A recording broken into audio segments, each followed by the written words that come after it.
जैसे कि कल हमने फोर ब्रेन की कुछ टाइप्स पढ़ी थी। जैसे फोर ब्रेन की टाइप टेलिसिफेलन है, ठीक है। टेलिसिफेलन की हमने टाइप पढ़ी थी सेरेब्रल कॉर्टेक्स। फिर उसके लिए जो फोर लोब्स वर्क कर रहे थे उसमें से सिर्फ हमने फ्रंटल लोब पढ़ा था। अब सेकंड लोब पढ़ते हैं, प्रीटल लोब। प्रीटल लोब क्या है? Parietal lobe process the sensory information for cognitive procedure and help the coordinate spiritual relationship. यानी हमारी जो कॉग्निटिव प्रोसीजर है उसके लिए प्रीटल लोब है वो हमारी सेंसरी मालूमात को मालूमात पे अमल करने में मदद देता है and help the coordinate the spiritual relationship. और जो हमारे कोऑर्डिनेट रिलेशनशिप है उसको हेल्प करने में मदद देता है। फिर उसके बाद उन्होंने क्या है, उसको हेल्प करने में मदद देता है या उसे मरबूत करने में मदद देता है। फिर उन्होंने कहा it is radiused the middle region of the brain behind this central sulcus above the optical lobe. ठीक है, ये दिमाग के दरमियानी हिस्से में सेंट्रल सर्कस और ऑप्टिकल लोब्स के पीछे पाया जाता है।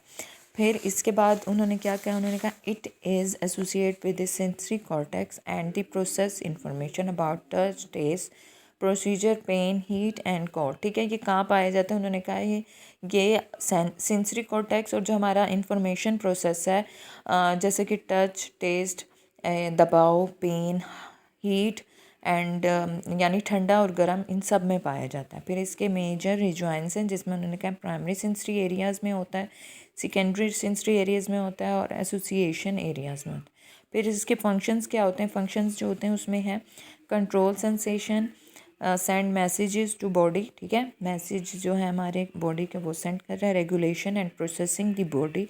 फाइव सेंसेस यानी हमारी जो फाइव सेंसेस हैं जिसमें टच, टेस्ट और हेयरिंग है, साइट है, इन सारी उसमें भी ये रेगुलेशन इसकी प्रोसेसिंग होती है काम करने में।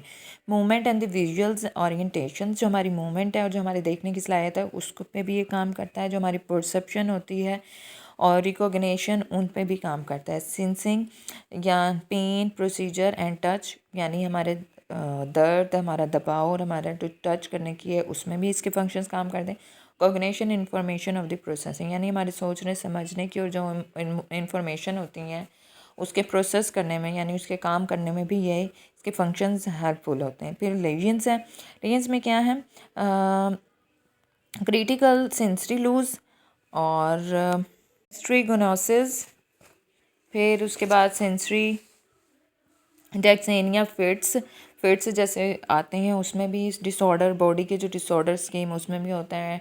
और टोपोग्राफिकल अग्नोसिस, इन सारी चीज़ों में ये पाए जाते हैं। अब सेकंड जो लोब था हमारा, थर्ड लोब था यानी फ्रंटल लोब, प्रीटल लोब। अब थर्ड है टेम्पोरल लोब। टेम्पोरल लोब क्या होता है? Temporal it is located on the bottom of the brain below of the lateral fissures. ठीक है, ये पाया जाता है दिमाग की बॉटम वाली जगह पे जिसे लेटरल फिशर्स कहा जाता है। This is also located in primary auditory cortex.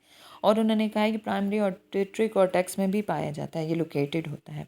Which is important for interpreting the sound and language we hear. यानी उन्होंने कहा है इसके लिए इसका अहम काम क्या होता है? ये हमारी साउंड यानी हमारे आवाज़, हमारी जो बोलने की सलाहियत और हम जो देखते हैं उसमें भी ये पाया जाता है, उसके लिए अहम काम करता है। फिर इसकी मेजर रिजॉइंस है। मेजर रिजॉइंस में क्या है? प्राइमरी ऑडिटरी एरियाज़ में काम करता है। फिर सेकेंडरी ऑडिटरी एरियाज़ में भी काम, वर्निंग एरियाज़ जो हैं उसमें भी काम करता है। रिजॉइन एडजस्टमेंट होती हैं टू टेम्पोरल लोब्स। फिर इसके क्या है? फिर उन्होंने कहा अमेगडाला और हिपोकैम्पस। अमेगडाला क्या होता है? हाउस ऑफ द इमोशन यानी हमारे जो इमोशंस होते हैं उसका बहुत बड़ा ये समझ लो एक घर होता है अमेगडाला। और hippocampus house of the memory यानी हमारी मेमोरी का समझ लो एक घर होता है, उसे कहते हैं हिपोकैम्पस। फिर डेज फंक्शनिंग क्या है? डेज फंक्शनिंग में क्या है? Auditory functions, impaired auditory sensation और मेमोरी, ग्लोबल अमनेजिया, इन सारी चीज़ों में ये इसके डेज फंक्शंस वर्क करते हैं यानी इसके फंक्शंस वर्क करते हैं। फिर पर्सनालिटी डेज फंक्शन में क्या है? जिसमें शिज़ोफ्रेनिक है, इमोशनल रिबेलिटी है, एग्रेसिव बिहेवियर है, रिड्यूसल सेक्सुअल एक्टिविटीज़ है, रिड्यूस सेक्सुअल एक्टिविटीज़। ठीक है, आज हमने दो लोब्स पढ़े जिसमें हमने पार्शियल लोब पढ़ा है और टेम्पोरल लोब पढ़ा है। कल ऑक्सीपिटल लोब पढ़ेंगे इंशाल्लाह से। तो आज के लिए इतना ही। जज़ाकल्लाह।